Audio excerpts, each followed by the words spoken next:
À l'heure de sa fermeture annuelle, Terra Botanica s'apprête à hiberner. Mais le printemps se prépare déjà en coulisses avec un renouvellement de taille.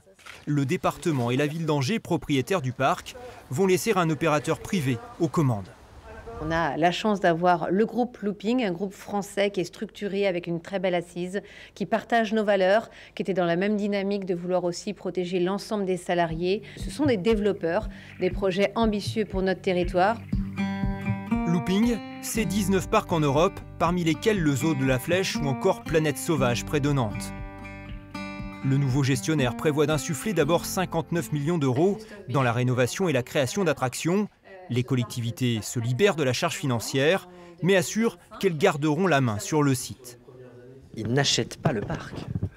On conclut avec eux un bail amphithéotique administratif qui va leur permettre d'exploiter une marque qui continue d'appartenir au département et un site, un terrain qui continue d'appartenir à la ville d'Angers et qui, à la fin du bail, reviendra, à son propriétaire actuel.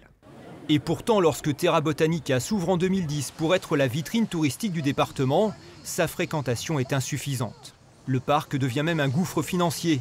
100 millions d'euros d'argent public seront investis pour relancer l'attractivité. L'après-Covid marque un tournant avec une affluence qui décolle un peu plus chaque saison. L'attractivité du parc et son affluence évoluent, grandit. On a un visiteur sur deux qui vient de la région, hors région Pays-de-Loire, et on a 30% de nos visiteurs qui dorment sur place.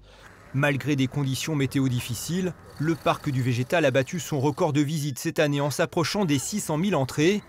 Déjà dans le top 10 des parcs français, il espère encore s'enraciner davantage dans le paysage touristique.